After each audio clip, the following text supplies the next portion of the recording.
छठ पूजा उत्तर भारत में बहुत ही धूमधाम से मनाया जाता है। वैसे तो छठ अब केवल बिहार का ही प्रसिद्ध लोक पर्व नहीं रह गया है। इसका फैलाव देश विदेश के उन सभी भागों में हो गया है जहां बिहार और पूर्वी उत्तर प्रदेश के लोग रहते हैं। इसके बावजूद बहुत बड़ी आबादी इस व्रत की मौलिक बातों से अनजान है। छठ पर्व के अंतिम दिन उगते हुए सूर्य और छठी मैया की पूजा के साथ इस व्रत का विधिवत पारण किया जाता है। आइए जानते हैं छठ पर्व में क्यों की जाती है सूर्य देव और छठी मैया की पूजा। हिंदू धर्म में भगवान सूर्य को प्रत्यक्ष देवता माना जाता है क्योंकि सूर्य की ऊर्जा के कारण ही धरती पर जीवन सुचारू रूप से चल रहा है। लेकिन छठ पर्व में भगवान सूर्य की पूजा क्यों की जाती है, इस प्रश्न का उत्तर महाभारत काल से मिलता है। दानवीर कर्ण का जन्म भगवान सूर्य देव के वरदान के कारण हुआ था।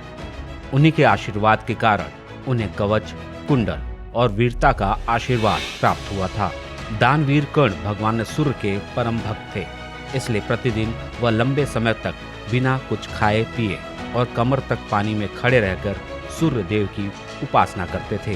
तभी से अर्घ्य दान के लिए इसी परंपरा का पालन किया जाता है। इस व्रत से जुड़ी अनेक मान्यताएं हैं।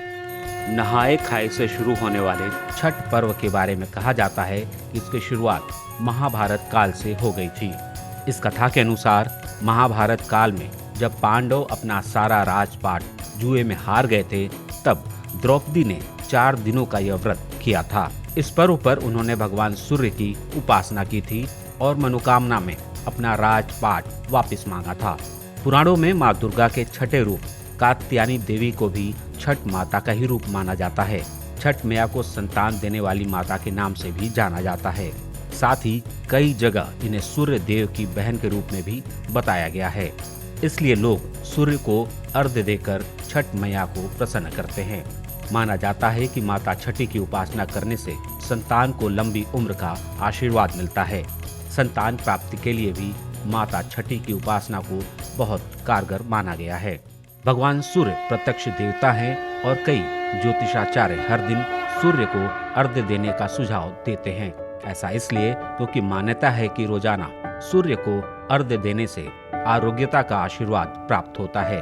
छठ पर्व में इस क्रिया का महत्व और अधिक बढ़ जाता है और व्यक्ति व उसके परिवार पर भगवान सूर्य की कृपा सदैव बनी रहती है। माना यह भी जाता है कि भगवान सूर्य की आराधना करने से मान सम्मान में वृद्धि होती है।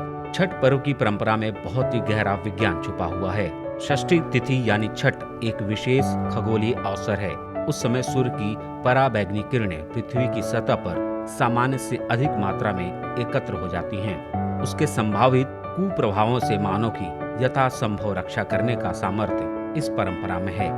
पर्व पालन से सूर्य, तारा, प्रकाश की पराबैंगनी किरण के हानिकारक प्रभाव से जीवों की रक्षा संभव है। पृथ्वी के जीवों को इससे बहुत लाभ मिल सकता है।